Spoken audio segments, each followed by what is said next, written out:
గద్దర్ మరొకసారి పెద్ద చర్చ. ఒక స్పెషల్ ఏంటంటే ఓ మిత్రుడు పెట్టారు నాకు. మీరు గద్దర్ లాంటి ప్రజా యుద్ధ నౌకని అట్లాగా చిన్న చూపు చూసి మాట్లాడుతున్నారు, ఇది కరెక్ట్ కాదు అన్నటువంటిది. ఇంతకీ నాకు అర్థం కానిది ఏంటంటే, ఈ ప్రజా యుద్ధ నౌక ఏమని అడిగింది? ఎన్నికలు నచ్చవంది, ఎన్నికలు వద్దంది, ప్రజాస్వామ్యం వద్దంది. ఈ అడిగినటువంటి వాళ్ళు ప్రజాస్వామ్యం చేత ద్వారా జరిగినటువంటి ఎన్నికల్లో గెలిచినటువంటి మహానుభావులు, లేదా ఇప్పటికీ ప్రజాస్వామ్యం కింద పోరాడుతున్నటువంటి వాళ్ళు, ప్రజల చేత ప్రజలే ఎన్నుకునేటటువంటి ప్రజాస్వామ్యం. సరే, అందులో మంచి ఉండొచ్చు, చెడు ఉండొచ్చు, కానీ ఉత్తర కొరియా లాంటి దరిద్రం ఉండదు కదా, చైనా లాంటి నీచం ఉండదు కదా, రష్యా లాంటి ప్రతిపక్షం లేని దరిద్రం ఉండదు కదా.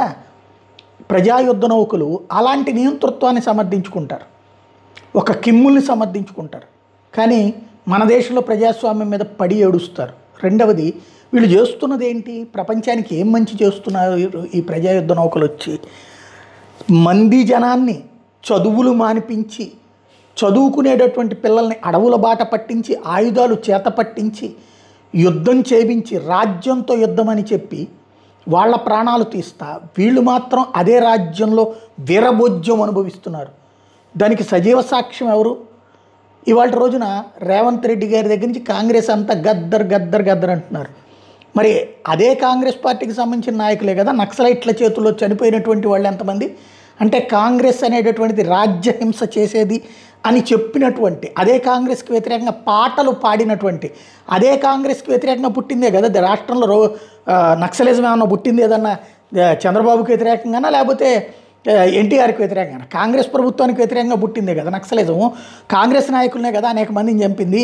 ఒకప్పుడు చంపాలనుకున్నది కాదు, చంపి చూపించినటువంటిది ఆనాడు జరిగినవన్నీ ఏంటి? కాంగ్రెస్ పార్టీ వాళ్ళని కదా. కనీసం దాంట్లో ఆలోచనైనా ఉందా లేదా అన్నటువంటిదే ఇక్కడ ప్రధానమైనటువంటిది. కానీ ఇక్కడ అతిపెద్దదైనటువంటి సంచలనాత్మకమైన స్టేట్మెంట్లు ఇవ్వడంలో మాత్రం అద్భుతంగా సాగిస్తున్నారు. ఎవరి నోటికి వచ్చినటువంటి మాటలు వాళ్ళు మాట్లాడుతున్నారు. కానీ కాంగ్రెస్ పార్టీకి సంబంధించి తెలంగాణ నాయకులు ఎంతమంది చచ్చిపోయారు, కాంగ్రెస్ పార్టీకి సంబంధించినటువంటి కార్యకర్తలు ఎంతమంది చచ్చిపోయారు అంటే వాళ్ళందరూ యుద్ధనౌక చేతుల్లో, లేదా ఆ యుద్ధనౌక సృష్టించినటువంటి సైనికం అంటే ఏం సైన్యం? వాళ్ళు నక్సల్స్ సైన్యం చేతిలో చనిపోయారు. అంటే మరి ఈ చనిపోయినటువంటి కాంగ్రెస్ వాళ్ళందరూ తప్పుడు వాళ్ళని, ఆ యుద్ధనౌక మాత్రం కరెక్ట్ అని సర్టిఫై చేస్తారా?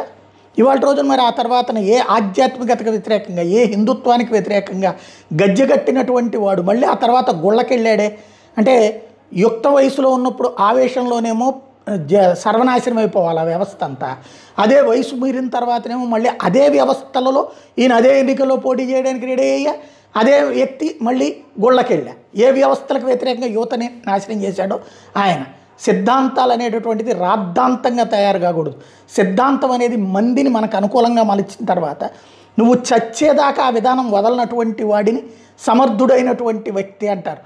అంతే తప్పించి అవసరానికి ఒక మాట మార్చేసేటటువంటి సైద్ధాంతిక కర్తని తీసుకొచ్చి ప్రజాయుద్ధ నౌక ఆయన కోసం కాంగ్రెస్ పార్టీ సిగ్గుతో తలదించుకోవాల్సింది ఏంటంటే, తమ నేతల్ని చంపిన నక్సల్స్కి నాయకుడైనటువంటి, లేదా ఆ నక్సల్స్ తరపున ఆ నక్సల్స్ వైపుకి అనేక మందిని తయారు చేసి ఉసుగొల్పినటువంటి వ్యక్తి కోసం తను పోరాడుతోందంటే సిగ్గుపడాల్సింది కాంగ్రెస్ పార్టీనా జనం అనేది ఆలోచించుకోవాలి.